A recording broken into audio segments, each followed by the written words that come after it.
Thank you, Commissioner, for being before us today to discuss your budget request. As I'm sure you'd agree, based on your testimony, federal agencies, including the IRS, are in the business of customer service, which is crucial that our taxpayers get that high level of support. It should be the top priority. And as you mentioned, millions of Americans are interacting with you through the annual filing season.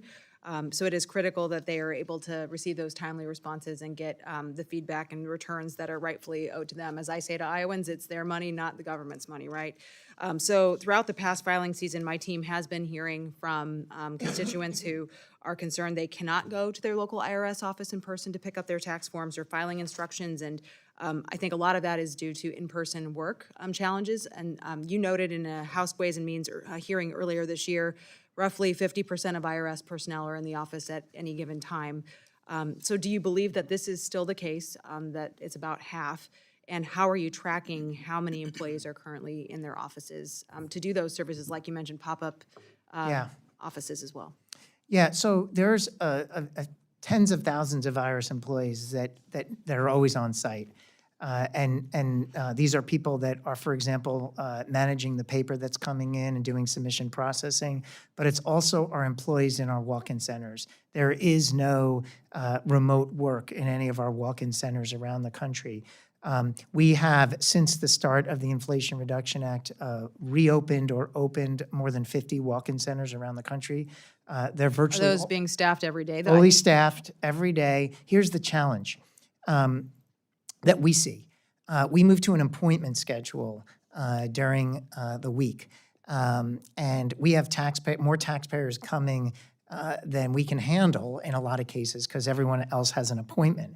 So we started opening Saturday hours, and that's not by appointment. And sometimes, and a given walk-in center can serve about 300 people a day on a Saturday without appointment, but sometimes 400 or 500 people show up. And this is why it's so important that we continue to make sure that we're right-sizing our footprint to meet the demand. So if we can serve 300 people in a city center in Iowa, and 500 people are showing up, that tells me there's more people that are needed, and we need to improve our digital solutions as well. But in the walk-in centers, those are no one works from home, and they are fully staffed right now.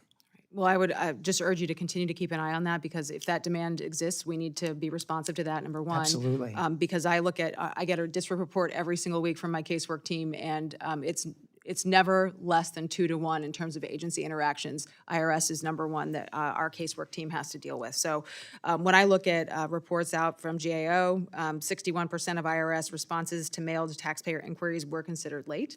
I'd like to see that number improve. That's up from 55% in the previous filing season. So I guess, what are you doing on the staff front when you mention these tens of thousands of employees that are in the office? What are you doing to speed up that correspondence and make sure that's timely? Yeah, so if you look at our filing season, I look at it as a balanced scorecard. There were places where we exceeded our goals and did terrific. For example, our 1-800-1040 line, we exceeded almost all of our goals. But there are other parts of the IRS operations where we were below goal, and we have more work to do. One of them I mentioned earlier is our response to those that have been victimized by identity theft. The line is too long. People are waiting too long to get their issues resolved. And there are certain correspondences or activities that are not going in the right direction in terms of timeliness. So what we'll do, and what we're doing now that filing season is done, is we're looking at that balanced scorecard, and I'm requiring the team to incrementally improve all the metrics where we fell behind. So I'm always going to be transparent. Like, we had a great filing season, but it wasn't perfect. And when it's not perfect, that is impacting a taxpayer. That means a taxpayer couldn't get through or got something late, and that matters to us. I don't know that we can ever be perfect. That would be unrealistic. But we're going to continue to perfect our process and not rest. I like to say there's no victory laps here. We had a good filing season, a strong filing season. We need to build on it. But we also have to close gaps. Yeah, no, I certainly understand that. And closing gaps, you mentioned your phone wait times are down significantly, but we're still hearing reports from people who are waiting for 45 minutes. And so if you're calculating that average by including people who hang up, of course that number is going to be lower. No, I can explain that, actually. 45 minutes is way too long to wait. Nobody has that much time. And I can explain that, which is our main line, our 1040 line.